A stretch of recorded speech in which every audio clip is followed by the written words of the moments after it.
Hello and good Monday afternoon. This is a special Fed League Flash via YouTube, and this has nothing to do with transactions or anything like that. This has to do with a topic that kind of came up yesterday, and I'd like to address it because I think it's important. Okay, and this is in response of sort to another video by another person that we, most of us know very well via YouTube, and that is Watertown goalie Travis Ridgen via his Slang and the Biscuit podcast. And I wanted to take a couple of minutes. This won't be long, but I think it's very, very important to talk about this. All right. If you watched Ridgen's podcast from this previous Sunday, which would have been October 15th, of course it was recorded earlier, but gets posted on Sundays. Started to delve into an uncomfortable subject. But as he put it, he felt like it needed to be discussed. Now, he did not mention names, only the situation, but for those of us who are familiar with the situation, we know who he's talking about. And in the end, I felt like some shade was thrown. I'm not pointing a finger at Travis Ridgen. He's a great entertainer. I watch his podcast every week. I will continue to watch his podcast every week. But again, I want to kind of touch on this. He started talking about, and I'll try and use as generic terms as he did. I will give him credit for not just coming out and saying, "Oh, this was Joe Schmo." He kept it generic. But again, a lot of us know who he was referring to, and the other people that he referred to that had something to say about the situation, we also know who those people are as well. Okay, so he talked about a situation where another team signed and brought back a player who had a very unfortunate occurrence happen last year. Did something he should not have, got suspended by the league, and his suspension was commuted. He has been reinstated, and he is playing once again. You know who I mean. And Travis kind of presented it. He didn't come right out and said, "This is awful, this is terrible, what kind of league is this?" But that hint was there, and I'd just like to remind Mr. Ridgen that as terrible as that situation was, and yes, it was terrible, there are other people who are in the FPHL currently, including more than one person in Watertown, who have had some very serious issues of their own in the past. I'm not going to mention names, and I'm not even going to talk about the situation because I don't feel that is necessary. The point I am trying to make is that when we come into a situation like this, there's two ways that we can react. We can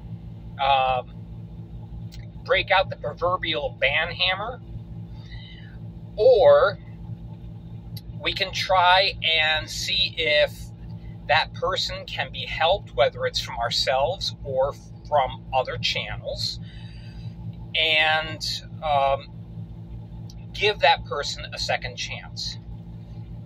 that option is preferable.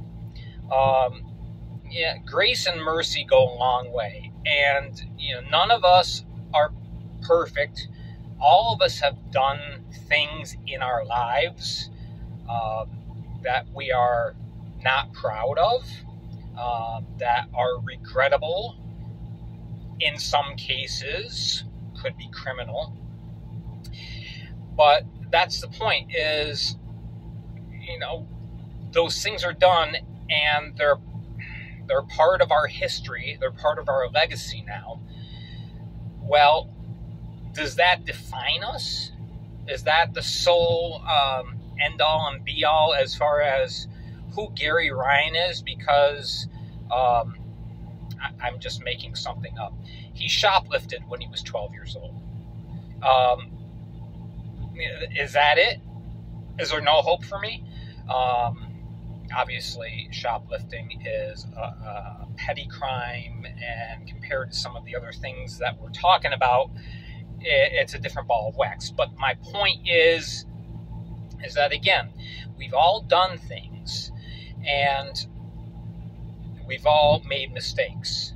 None of us have never made a mistake before. So we have two possible responses. Either, as I said before, get out the band hammer, or extend some grace and give that person a second chance. And one of the things that I do appreciate about the Fed, with the ridiculous exception of Manpu Tuileri, with the beer in the pants thing, the Fed has been a league of second chances. And I appreciate that. And what happened was dealt with, and we move on. At least hopefully we do. If we just choose to, every time we hear something bad about a person, to say, that's that person, that's what defines them, they're done, no hope for them, we are guilty of being a part of the cancel culture. I refuse to be a part of that. And so that is why I am not mentioning the people on Watertown, what happened in the past, because it's done. It's over. Okay, this is a new chapter in life. I'm going to give those people a second chance. And, if there's another screw up, well, then we'll deal with it then. But if there's not, okay, just maybe that person has learned from their mistakes and has chosen a better path. Let's give them that option. All right. That's all I really wanted to say. There's quite a few people in the Fed that haven't made the best choices in their lives. But again, what's done is done. You can't undo it. You can't go in the Wayback Machine and correct your mistake. You can only learn from your mistake and move on and do better. That's it. So let's give those people an opportunity. So that's all I wanted to say. That is today's YouTube video. Yes, a bit of a rant. But again, I think it's very important to discuss this, because Travis is a very popular figure. And so I'm sure a lot of people are going to be talking about this. People have their own opinion. You're entitled to have your opinion, but don't lord your opinion over someone else. All right. Well, I'm going to roll down the window. I'm parked at a pickup, and I'm getting very hot in the sun here. So I'm going to say goodbye.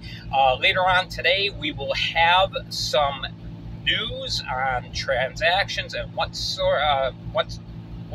such. I guess that's where I'm looking for. That will be on Facebook Live, so tune in there. All right, thank you so much for watching. Remember to hit like and subscribe. If you didn't like this podcast, that's your call. But again, I wanted to have what I feel is a very important say. All right, take care, you guys. We will see you on Facebook later on today, Spotify tomorrow. Take it easy.